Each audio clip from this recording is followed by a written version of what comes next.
You are the Alpha and the Omega. You declare the ends from the beginning. Thank you, Father, because you are the man of war. You are the Lord of hosts. You are the one that captains us to the battle. Thank you for the victory. Thank you for the success. Thank you for all that you have been doing. Father, we say be that glorified. We give you all the praise. You deserve all this glory. Thank you, Father.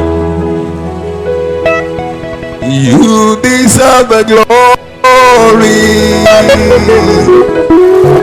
and the honor.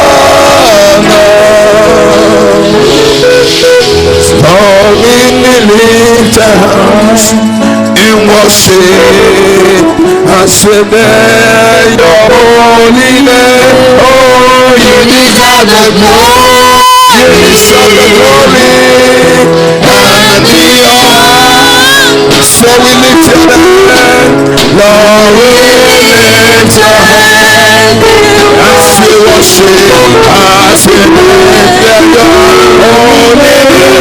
For you are good, you know better good today. There is no one else like you. Yes, Lord. There is no for you are good, you do me again today. There is no one else like you. Yes, Lord. There is no one like you. Father in heaven, I will love you.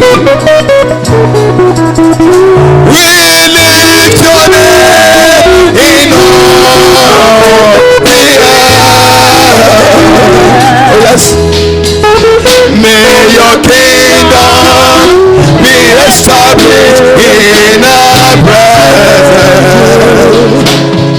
Yes, Lord. As your people declare your mighty word. Oh, blessed be the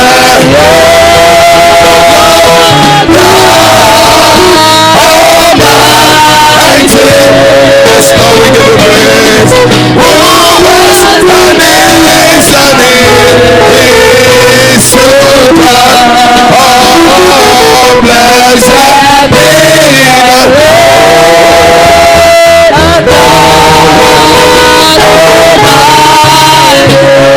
yes,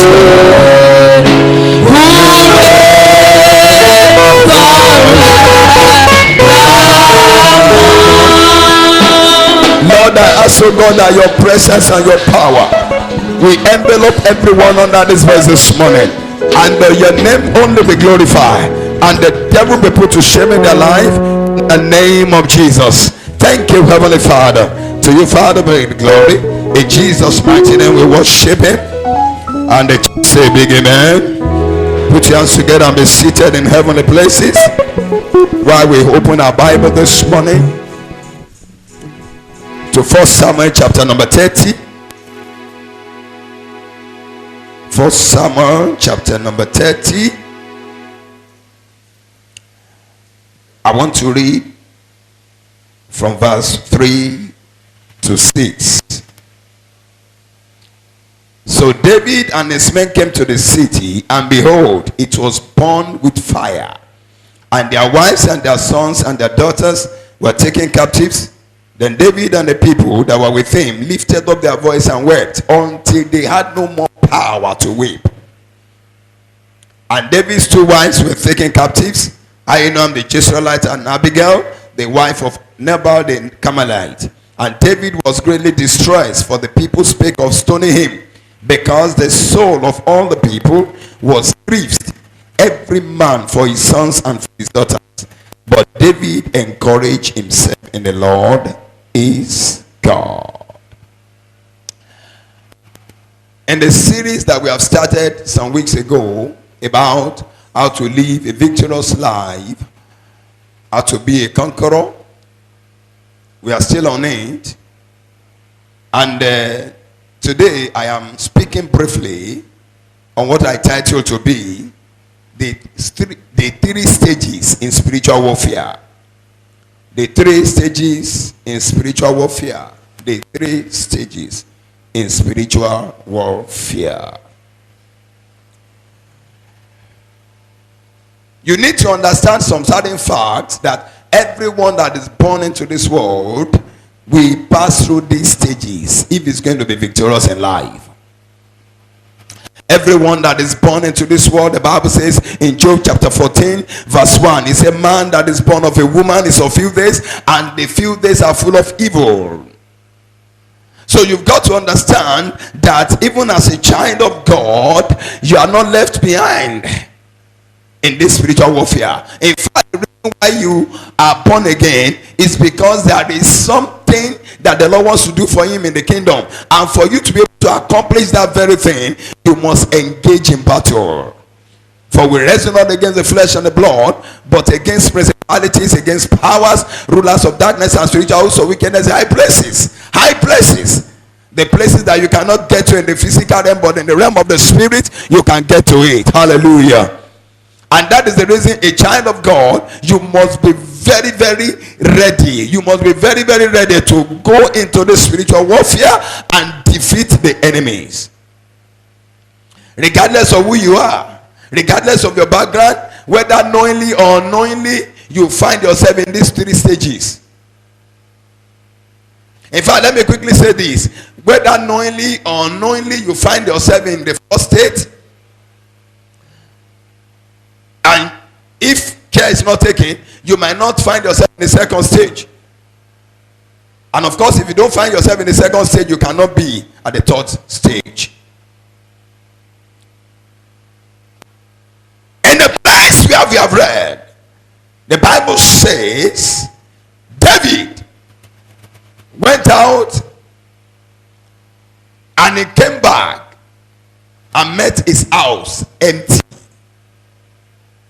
The Amalekites had invaded the house and he has carried everything away. Carried the wives, carried the sons, carried their properties, carry everything that belongs to him and his entourage. Carry everything away. And the Bible says they came back and they began to cry. They came back and they began to weep. They came back and they were mourning because of all those things that has happened before they came back. So the first stage that I want to tell you today is the sorry stage.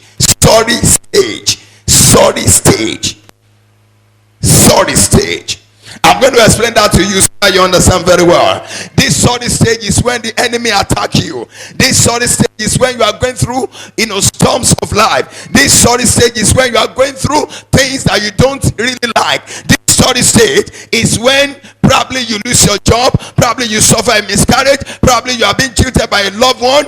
This is a sorry stage, a stage whereby you are not happy, a stage whereby you are not okay. Somebody may ask you, brother, are you okay? You say you are okay, but deep down in you, you are not okay. They say, sister, how are you coping? Say, we are managing, but deep down in you, you are not managing anything. They will ask you a question. Are you a Christian? You say, yes, I am a Christian, born again, tongue talking, but deep down in you, the conviction of Christianity is not in you. That is a sorry state. At that particular point in time, you see disappointment on every side. You see a lot of people today. At that particular point in time, they begin to cry. They begin to cry. Why me, oh Lord? Why me? Why me? Why will you allow this? I've been praying for months and yet the answer is not come. I've been praying for years. The answer has not yet come. I've been waiting on you and things have not been happening. Why me? So many times, you are discouraged. Anytime you are discouraged, you are at this stage of life. Sorry stage. Sometimes they say, but somebody will look at you and say, okay, mommy church, since you have been calling on this, your God has not answered. You are at that particular stage of life. Sorry stage. It is that particular stage whereby you when you're supposed to be manifesting, you'll be hiding. God came into the Garden of Eden and he was looking for Adam. He met with Adam, but he couldn't see Adam there. And he began to call unto Adam and say, Adam, where are you? He said, I heard your voice, I hid myself. It is a sorry stage. A sorry stage. A stage whereby when you're supposed to be demonstrating the power of God, you are somewhere hidden. And that is why if you're glory is caged, and at the time you're supposed to be manifesting, you are not manifesting. It means that you are this sorry state. In the place you have read, you see this story of David. David came back. In fact, when he was coming back, he was happy. He got back home. He began to cry. He began to weep. He began to weep because the enemy had already invaded his life. The enemy had already invaded everything that he had, and they carried them away, burned the house with fire. Before he went out, he has a beautiful home, but by the time he came back, he was homeless. Before he went out, he was loaded of blessing, but by the time he came in, there was nothing. The house was empty, burnt with fire. In fact, while he was coming back, while he was going, the children were saying, "Daddy, when you are coming back, please buy me biscuit, buy me this, buy me that." Said, don't worry, you can count on me. And by the time he came back, he didn't meet the wife, he didn't meet the children. And so all those things that he bought from the store, he brought it home, but he didn't meet anybody, because there was a battle that has taken place before he came. So you need to understand that at this stage, a lot of people, they will pray like a beggar and begin to beg God, "God, please come and help me bind this demon." I don't know. Maybe our God is less busy in heaven, so he doesn't have anything to do than to just come and be binding the demons for you. At that time, people will pray like a beggar and say, "God, please, I beg you." A son of authority doesn't beg, you command. Hello, somebody. You do what? You command. You can't go to your father and say, "Daddy, please give me food money. Please give me food money. Daddy, please give." No. It has to come automatically. So far you are a son. It comes automatically. You don't need to beg for it.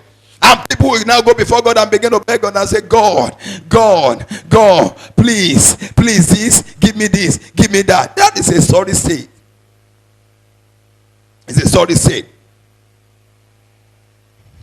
You know, sometimes you beg the devil to leave you alone. I don't pray that kind of a prayer point. Somebody say, "Okay, everybody, lift up your voice and cry unto God. God, come and bind this devil. Come and take away this sin." No, you don't bind. You don't tell God to come and bind it for you. Bind. It has been given unto you. But because you are at this stage of life, you are immature in the realm of the spirit. And at that particular point in time, the weapons of warfare that the Lord has given unto you is useless. You don't know how to use it.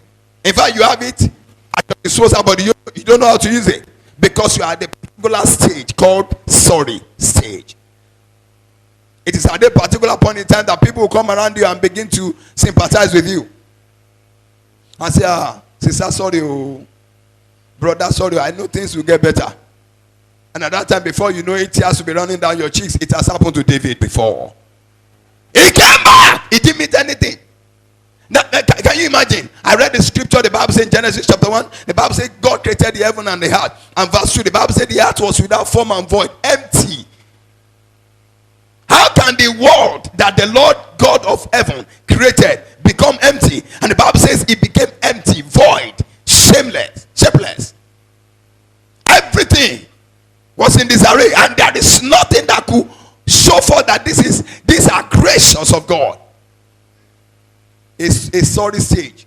And the Bible confirms that the Lord caused his spirit to be moving around the surface of the deep. And God said, "Let there be light," and there was light. So you need to understand at the particular time that you find yourself, that you practically use every available weapons of warfare, and yet it's not working. You are at that stage of life. It is at that particular stage of life that people will mock you. People can mock you, you know. People can mock you. And that is why I look at people when they begin to say, somebody is mocking me, somebody is doing this and that. I say, you need to ignore them if you want to get to where you're going in life.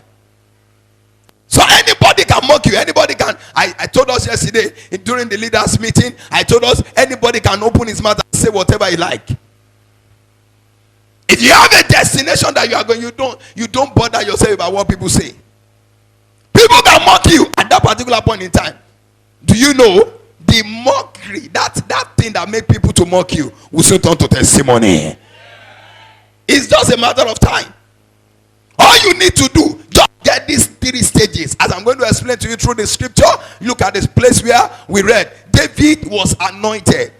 I have told you, regardless of who you are, consciously, unconsciously, intentional and unintentional, you can find yourself in that sort of stage. When he was anointed, the prophet Samuel didn't tell him that at a particular time you are going to find yourself in this particular stage. No, he didn't tell him. He said you have been anointed to be king. And of course, you read the scripture. When Samuel got there in 1 Samuel chapter 16, the Lord spoke to him, anoint the one I'm going to tell you. By the time he told Jesse, oh yeah, present all your sons, and he presented all the sons except David. David was in the bush. 7 sons. The eldest was the tallest. He was huge, handsome. And he said, oh, surely this is the Lord's anointing. And he wanted to anoint him. The Lord said, did I tell you to anoint him? I didn't want him. I reject him. This one is not the one. So, okay, sir. He looked at the second one. The Lord said no. He looked at the third one. The Lord said no. Okay. And the whole 7. And now turned to Jesse. Jesse, you mean these are all your sons? He said, yes, but there is this last born. Where is he? He said in the bush. Bush? Call him. None of us will sit down until he comes here. And so when David came, the Bible said God spoke to him. Arise, anoint him, pour oil on him, right in the presence of all his brethren, and he poured oil on him. And he said, today you have been anointed to be king. And right from that day, the Bible said the Spirit of the Lord came upon him. I told us last week that the Philistines, the moment they had, or 2 Sundays ago, that the moment they had that David was anointed, they started looking for him. They want to kill him before his time. And I've prophesied to your life, and so shall it be, that you not die before your time. In the name of Jesus. So in this place, you need to understand, you can find yourself there. David was anointed, and by the time he came back, he discovered that all his property had been carried away. Today, you will recover everything. Can I hear a better amen? So that is stage number 1. Do you know, if at that particular stage, sometimes you might not even know how to pray, because all the prayer points must have disappeared from your mind. Because at that time when they don't, can you imagine, anointed, weeping, crying on Sunday morning because something has happened over the night. They have carried everything away, and he started crying. Where was all the prayer points that they have been praying? Where was the anointing of God upon him? So at that particular stage of life, sometimes anointing may not be useful. Because at that time, how come you are anointed and yet the anointing couldn't save you? Jesus said they will soon say this proverb to me, physician, heal thyself. At that sort of stage of life. And can you imagine when Jesus was nailed to the cross? The Bible confirms that people were just passing by and they were nodding there. They were just shaking their heads and saying, see the King of the Jews being nailed to the cross, and they were just shaking like this. It's a sorry stage. It's a stage whereby people will pity you. I don't know what you are going through. I don't know the kind of predicament today. That storm in your life shall be silenced in the name of Jesus. That is stage number 1. That's stage number 1. I don't know what you are going through right now. You might find yourself in that stage now. That doesn't mean that you are not a child of God. It doesn't reduce the anointing of God upon you. It doesn't reduce the Spirit of God. At the particular time when David was crying, the Bible records that the Spirit of the Lord has departed from him. Has he committed any sin? It is not every predicament that you have to trace to sin. No. There are some things that you have to go through. God will allow it. Do you know the Bible says that shall a trumpet be blown in the city without God knowing about it? There is nothing that happens to you as a child of God, except you are not a child of God, that God did not know about. He either do it himself or he allows it for a purpose. For a purpose. And so David, fully anointed and fully loaded of the Spirit of God, began to cry. Sorry stage. Number 2, confrontational stage. If you discover that you are at that particular stage of life, then you need to proceed. Don't stay. Don't sit down there. A lot of people are dwelling at the foot of the mountain. They are not ready to move to the top of the mountain. No wonder there's no success, there's no breakthrough, because they are not ready to move forward. Let me tell you something. God is not going to force his miracle on you. He gives miracle, he performs wonders, but it's not going to force it on you. God will not bless you without your permission. You must leave that sorry stage of yours and move to the next stage, confrontation stage. In the place where we have read, let's quickly see verse 8. The Bible says in verse 8, and David inquired at the Lord, saying, shall I pursue after this troop? Shall I overtake them? And he answered him, pursue, for thou shalt surely overtake them, and without fail recover all. I have told you before that for the fact you be God does not answer you does not mean that he's not going to answer you. Look at the place where we read. The Bible says David inquired of the Lord. He was asking God, one, shall I pursue after this troop? The Lord didn't answer him. Do you have your Bible there? The Bible says, shall I pursue after this troop? There was a question mark there, and there was no answer. There are so many questions in your life that you've been questioning God, and God has not answered you. Does not mean that God didn't hear. Does not mean that God will not answer you. He will soon answer you, and your answer will come today. In the name of Jesus. He said, shall I pursue after this troop? Shall I overtake them? Look at it. So David proceeded and asked the second question, even though God has not answered the first one. For the fact that God has not answered you, the prayer point that you've been praying, should that stop you from praying? That shouldn't. But guess what happened? By the time the Lord wants to answer, look at the way God answered. And he said, pursue, for thou shalt surely overtake them, and without fail recover all. God answered him double. I prophesy, for your shame the Lord will give you double honor. Can I hear better? Amen. I said the Lord will give you double honor. God will give you double honor. God will give you double honor. God will give you double miracle. Somebody say now double blessing.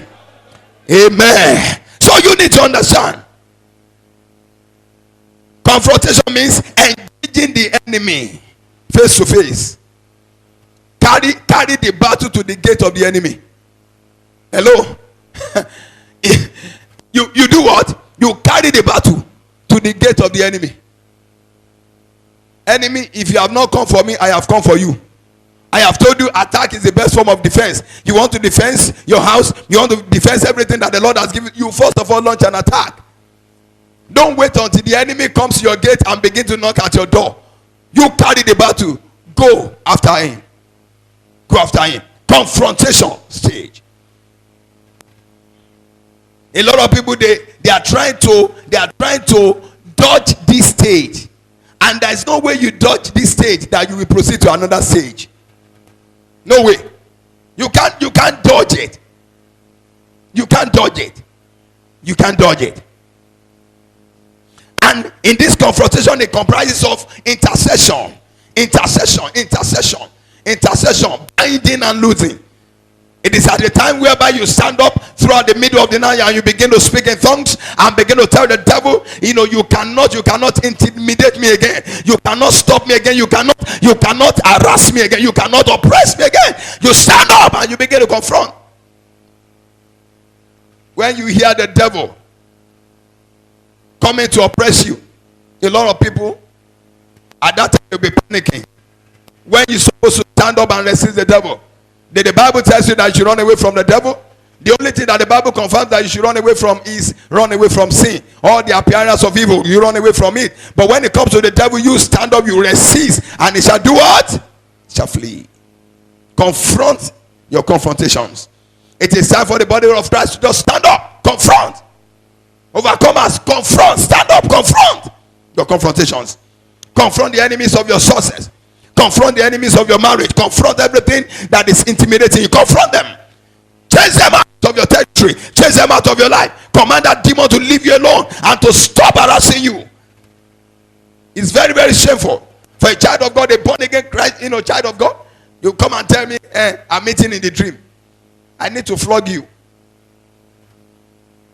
How can a demon just come to you in your dream and begin to press you down? That means you are not born again. Because when you are born again, the Spirit of the Lord will fill you. And the Bible says, now the Lord is our Spirit. And where the Spirit of the Lord is, there is what? Liberty. In fact, from the Greek context, if I want to translate, it means where the Spirit is Lord, there is liberty. Where is now the Lord is our Spirit. Now, where the Spirit is Lord, that's the real translation. Where the Spirit is Lord, which means wherever the Spirit of the Lord is reigning, then there is liberty. So if the Holy Ghost is reigning in your life, where is that demon that will be oppressing in your dream, feeding you as if you didn't eat last night? Confront your confrontations. Arrest yourself. Pursue the pursuers. You know, how could a masquerade come to you in your dream and be chasing you? Of course, you know that is ancestral spirit. I'll be confronting you and be chasing you, and you, a child of God, Samuel by name, you are running. Mary by name, Mary the mother of Jesus, you are running from a demon, from a masquerade. Elizabeth, I bet go drop all those big names. If you are still under the oppression of the enemy, what did I say? Go drop those names. It's an insult for you to be the name Emmanuel, God with us. I've told you the story of a brother that his name is Emmanuel Farotimi.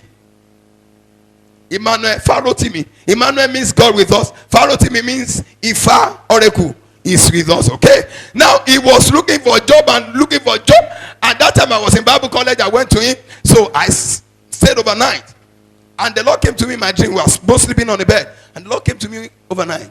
In the middle of the night, I said, son, what is his name? I said, Emmanuel Farotimi now. Now, how could light and darkness coexist? Say he can't get job. Tell him to change that name. Emmanuel Farotimi. Emmanuel, God with us. Ifa at the same time. In the same temple. Hello, somebody. Go drop those big names. How could you? Now listen. How could you be bearing the name Matthew, and yet you couldn't write the gospel?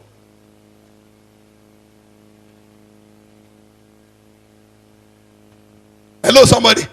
That all those big names. The reason for those big, there is a spirit behind it. There is no way you be bearing Elijah without calling down fire. There is a spirit behind those names. There is a spirit. Go and check those people in the scripture, the way they manifest the names. Confront your confrontations. Let the devil know that you have been redeemed by the blood of the Lamb. Let the devil know you. At the time of confrontation, you can use all available weapons. I've told you the weapons of warfare. You can shout the blood of Jesus the way you like. You can shout fire. You can shout thunder. You can shout wind. You can shout brimstone. You can shout sulfur. You can shout machine gun. Holy Ghost machine gun. You can shout atomic bomb. Use anyone available. In fact, if you like, you can use sword. In fact, if you like, use a ringing bell. Be ringing it on your enemy. Confrontation. Confront your enemy. Sometimes you can use your cloth.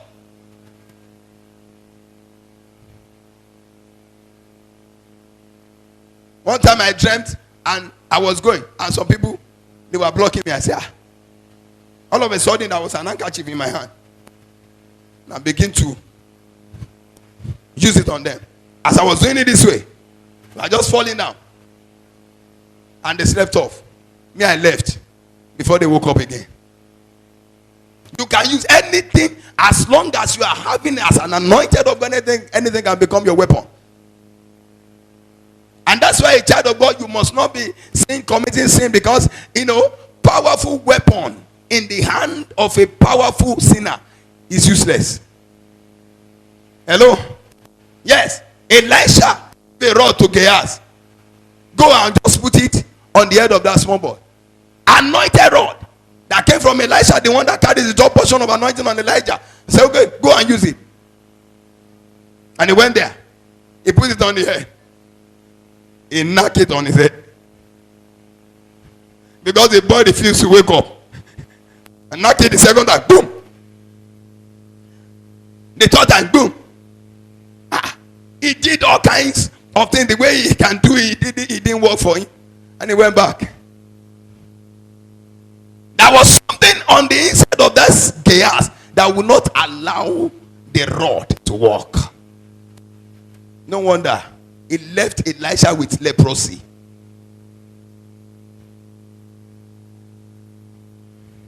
Let's go. So it's time for you to resurrect. It's time for you to intercede. It's time for you to pray very well. You know, the Greek word used for intercession is paga. It means to have a head-on collision. Do you know what it means? To have a head-on collision. You know, like a trailer is coming this way and another one is coming this way. They meet at the junction. Maybe this one has removed his brake and the other one has removed his brake too. And so what happens to the two? They collide. Boom! What happens? If there is any Okada that runs into their midst, what happens? With Okada, with the rider, what happens to them? Dead. Head-on collision. Head-on collision. That's intercession. And that's why if you see any intercessors and prayer warriors praying while sitting down, they are not praying anything. Because head-on collision doesn't happen when you sit down. Real intercessors, they pray while standing. They pray for hours. They pray with the weapons. I told us, even in this course of ministrations, about praying all manners of prayers, praying in the spirit, praying in the spirit, praying in the spirit. You get out of the body. Any prayer that you are praying, that you are still feeling that you are not praying, you have not started.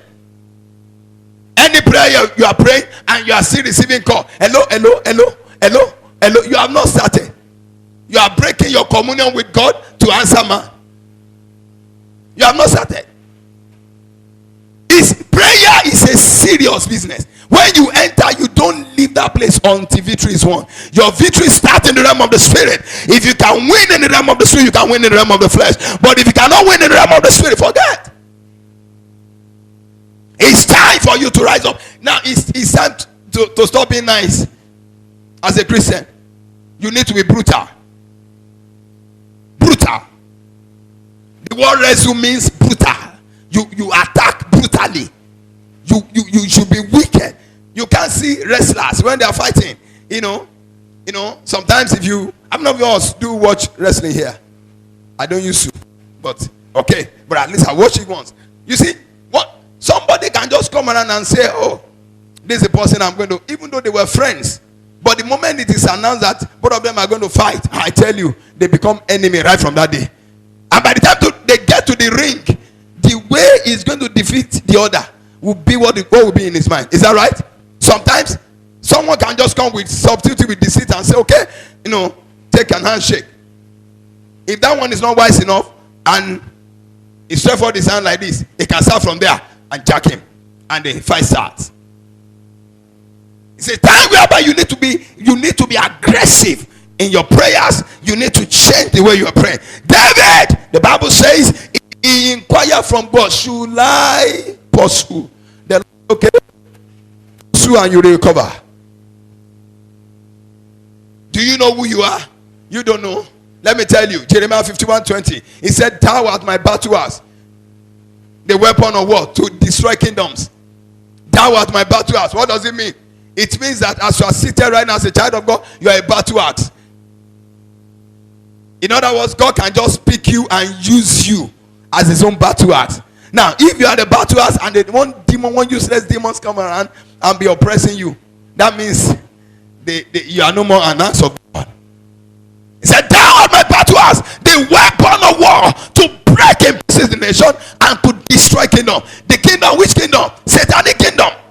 Pull down the works of in Jeremiah chapter 1 verse 10. The Bible says, the Lord spoke unto Jeremiah. He says, see, I have set thee above nations and kingdoms to do 6 things. I love that place. To do 6 things. Number 1, to root out. Number 2, to pull down. Number 3, to throw down. Number 4, to uproot. Number 5, to build and to plant. Number 6. Now, 4 is negative. 2 is positive. Hello? Do you see that in your Bible? Jeremiah 1:10. Do you see that in your Bible? Quick. If you are reading. See, today, I appoint you over nations and kingdoms. Yes. To uproot. Yes. To destroy. To overthrow. To build. 6 things. 4 things are negative. You need to stand up and root out stone in your life. You need to stand up and put down all the stronghold of darkness. You need to stand up and throw down all the altars of darkness. You need to stand up and destroy all the works of the devil. The Bible said the Son of God manifests to destroy the works of the devil. Who was he talking about? It's you and I. 6 days. But I want to tell you that you are not there alone. You are not there alone. The Bible says in verse 19, he said, they shall fight against thee, and they shall not prevail against thee. For I am with thee, saith the Lord, to deliver you. You are not there alone. When you are doing your confrontation, you are not there alone, because someone is on the inside of you. His name is Jesus. The Bible says in 1 John 4 verse 4, it said, greater is he that is in me than he that is in the world. So as you are doing the confrontation, you are not the one doing it. Someone is on the inside of you doing it for you, because greater is living in you. You need to understand that. Confront your enemy. Don't enough of all this harassment. Enough of them. Now listen to me. If you can do justice to this second stage, then you move to the next stage. While I was praying over this program, over this message, and the Lord showed me, I saw, and that's why you have to be very, very careful. Those of you that eat anyhow, that's number one. You eat anyhow, you can eat anything. You go to different parties, even the parties that you are invited and the one that is not, you are not invited, you go there, you eat anyhow. You have to be very, very careful. That's number one. Number two, those of you that you used to, borrow, you borrow clothes, you wear clothes and return it to the owner. You borrow headgear, you borrow those things. You've got to be very, very careful. God opened my eyes and I saw a big warehouse. I saw different clothes there. And someone was mentioned. I know him. I won't tell you the kind of job he does. I won't tell you, because if I say, because he's a popular man, if I tell you, you will know the person. He's using people's glory. The ways and all that, the way he uses it was shown to me. Everything. And they mentioned about 2-3 names. I saw one of our intercessors, one of our, in the group, intercessors that were with me to confront them. When we get to intercession, I'm going to tell them, and to confront them, said, these are the glories of people, these are people in charge. Listen to me, if you are not ready to confront, you are not ready to celebrate. That is the third stage, celebration stage. Number one, sorry stage. Number two, confrontation. Number three, celebration. Now listen to me, you can find yourself in the first stage of life. That is a sorry stage, a time whereby people mock you. That is not the end of story. That is not the end of your life. You need to stand up and confront. But if you are not ready to confront, you are not ready to move to the next stage of life. If confrontation is done perfectly, I tell you, you move to the next. There are rules, there are regulations, there are laws binding you when you are confronting. I've told you the place of obedience, you must obey the captain who is leading you to battle. A lot of people, they just want to bind and do. No, you have to first of all submit yourself unto God, then you resist the devil and the devil will flee. If you are arrogant before God and you have not yet submitted yourself unto God, there is no way you can bind the devil. The devil will not listen to you. So there are rules of this spiritual warfare. But listen to me, if confrontation is done properly, somebody say properly. I can't hear you. Say properly. If it's done properly, you move to the next stage, and that is celebration. You will soon celebrate.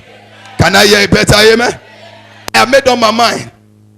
That warehouse is going to be burnt down, and those glories shall be released unto the owners in the name of Jesus. I made that prophetic declaration this morning. If you are under this verse and your glory is being cast somewhere by the power of God, I order the release of your glory. Let your amen roll like thunder. Let your amen roll like thunder. Let your amen roll like thunder. Funny enough, the person in question was a chairman of their CDA in that environment.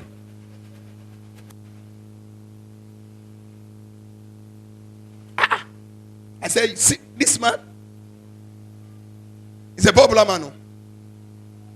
Lift up your right hand. Let me say this word into your life. Every power that been resisting your testimony, that been resisting your celebration, today I command it to be roasted by fire. I command it to be roasted by fire. I command it to be roasted by fire. In the name of Jesus. So so shall it be. Sit down upon your enemy. Celebration. Verse 18. I read verse 18 quickly to 20. And David recovered all. You will recover all. David recovered all that the Amalekites had carried away. And David rescued his 2 wives. And there was nothing lacking to them, neither small nor great, neither sons nor daughters, neither spoil, nor anything that they have taken to them. David recovered all. Verse 20. And David took all the flocks and the herds which they drave before those other cattle, and said, this is David's spoil. This is Samuel's spoil. I don't know your name. This is Samuel's. Every other Samuel apart from the ones talking is a fake. If you can't talk louder, this is Samuel's spoil. I tell you, the time of celebration is a time to recover all. It's celebration. It's a time of testimony. The Bible says the moment they confronted the enemies, they confronted the Amalekites, they killed all of them, they massacred them, they brutally wicked them, they destroyed them, and they carry everything that they have stolen. They carry them back. What do you think will be happening? At the sorry state they were weeping, but at this particular state, what happens? They started jubilating. They began to celebrate. I tell you, it doesn't matter. In Psalm 30 verse 4, the Bible says, weeping may endure till the night, but joy cometh in the morning. I declare your joy is coming this morning. Now let me show you something. The Bible says weeping may endure till the night. Come on. But joy cometh in the morning. Now, in between the night and the morning, there was a confrontation. Your night determines your day. Hello. Are you in the house? The Bible says, and the evening and the morning were the first day, and the evening and the morning were the second day, and the evening and the morning the third day. It didn't say and the morning and the evening, because something must first of all happen. The sorry stage is the evening time of your life, and the morning is the celebration. Before the evening and the morning, something must happen at the middle of the night. It is at the middle of the night they decide the destiny of people. If there is someone that is going to break through on a particular day, the breakthrough starts at the middle of the night. If you are going for an interview and you don't pray all through the night and you sleep all through the night, a thief, an armed robber can come and take away that which those people need in you before you apply. And by the time you get there, you are disappointed. That someone will say, but I prayed though, but you have forgotten that you slept throughout the night. Weeping, I don't know, maybe you are in that stage, you are weeping. I tell you, there is about to be a transition from your night into your money. I declare, receive your testimony. Let your amen thunder. Let your amen thunder. In the name of Jesus. It is a state of jubilation. Who told you that you cannot sing? I can give you so many examples in the Bible because of my time. Who told you you cannot sing? I tell you, when the time comes, listen to me. If you can sing at the sorry stage, then it means that you can sing at the celebration stage. Hello? Nobody will teach you how to sing. Well, have you ever seen someone that is mourning before? That won't be your portion. That is mourning, and they'll begin to sing. And they begin, nobody taught them. So when you are about to celebrate, nobody will teach you. Automatically that thing will come. You know, it's just about life. There are some things that happen in life. You don't, nobody teach you. You just discover that you find yourself doing it. Because it is of, let me show you the scripture. Let me show you. When the people of Israel passed through the Red Sea, what happened? The moment they passed through the Red Sea, what happened? They began to celebrate. They began to sing. Can you imagine that Moses composed a song, Mama? Moses composed a song. Moses was a stammerer for that matter, that couldn't talk until he sees Aaron. Until Aaron speak, he can speak, and he began to sing. Miriam, we have never heard about Miriam, but that day the gift manifested. Why? Because all of them, they were at the celebration stage. Hannah Anna composed a song. Hello, somebody. Anna composed a song and began to. When they conquered Goliath, please help me. Oh. Who gathered the women together and teach them a song? The Bible said they started singing. Saul has killed 1,000. David has killed 10,000. Do you know people that have been mocking you? They will come back and be celebrating you. Let me tell you the way the celebration is going to be. They have been mocking you that you don't have more than one cloth. But hear me, you bought 5 cloths, and they will go and be telling people that you just bought 20 cloths. You don't understand. You don't understand. They mock you that you have not yet given birth, and by the time they will begin to proclaim it, they'll begin to say God has given you triplets, God has given you 4, He has given you 5. You know, somebody will say, hello, have you been there? Have you seen him? He said, no, I've not yet seen him, but I know that it's going to be 5. That is a celebration. It must come. Listen, all you need to do, you need to stand up and be aggressive and be brutal and be wicked and tell the devil, enough is enough. You can no longer intimidate me. Enough is enough. You can no longer embarrass me. Enough is enough. You can no longer stop me. I become unstoppable. The day you start aggressive prayer, that day you become unstoppable. By the time you discover that you can pray, then that means you have been overpowered. But the moment you discover that you can pray, I tell you, your victory starts at the realm of prayer. Rise up on your feet. By your blood you crush principalities. Oh yes, Jesus. Sing Jesus, Jesus. By your name, establish authority. Jesus, oh Jesus, by your blood, you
Number 2, to throw down.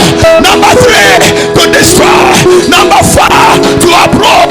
Number 5, to build out the plan. Now listen to me. You are going to pray one prayer. Everyone that is sitting on your celebration, every power that is sitting on your testimony, every power that is sitting on your glory, I want you to brutally destroy them. Are you ready? Are you ready? Come on, open your mouth and begin to talk to the Almighty. Come on, begin to pray. Come against those power. Every power that is sitting sitting on my blessing. That is sitting on my breakthrough. That is sitting on my miracle. That is sitting on my testimony. In the name of Jesus, I destroy you. I break you down. I uproot you.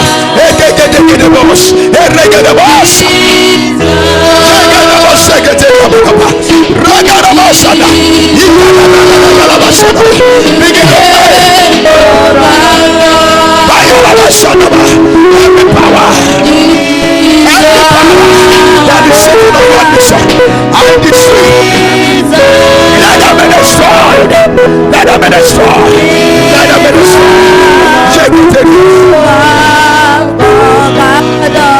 Lord Jesus, Lord Jesus, Lord Jesus, let them be destroyed.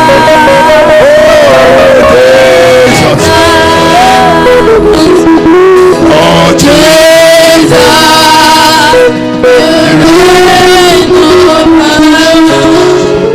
we are going to pray in the realm of the spirit. I go. Listen carefully. You say in the realm of the spirit, I go to the storehouse of the devil, where my glory is being hidden. I recover them. There are two things that you must do. Number one, you recover. Number two, burn it to fire. Do you hear that? Number one, you recover. Number two, burn that house. Burn it to fire. Are you ready? Open your mouth and fire.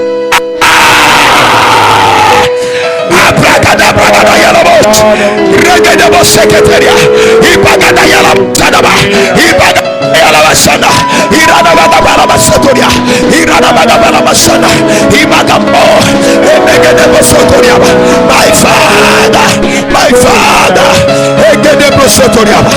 Jesus,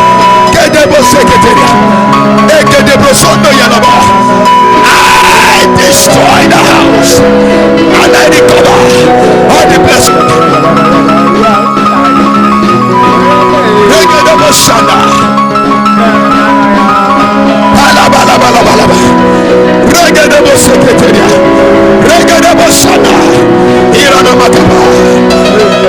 In Jesus' name we pray. Let's pray this one more, because of those that were not in the video. Lord, as I'm entering into the new month, I want testimony every day. As I'm entering into the second half of the year, I want testimony every day, every day, every day. Open your mouth and turn it to prayer.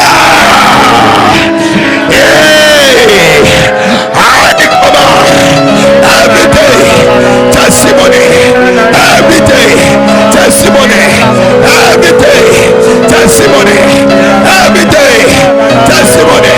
Every day, in this church, in the ministry, in the love of everyone. Every day, testimony. Every day, testimony. Every day, testimony. Every day, testimony. Every day, testimony.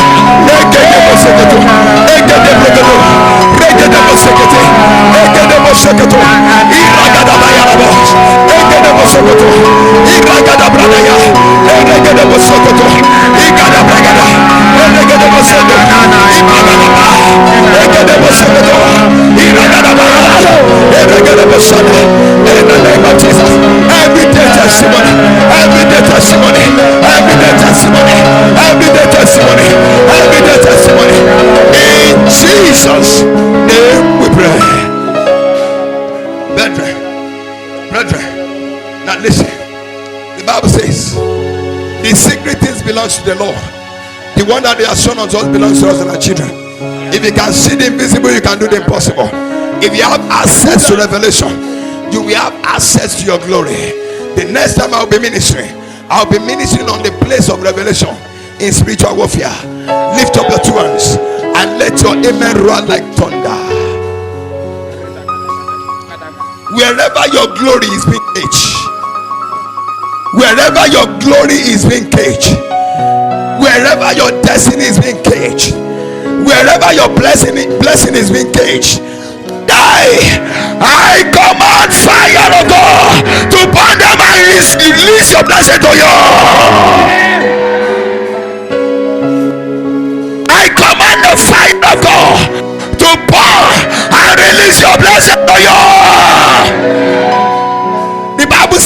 are going before them and consume the enemy.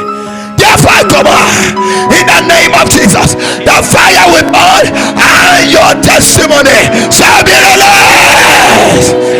In the name of Jesus, in the name of Jesus, in the name of Jesus, in the name of Jesus.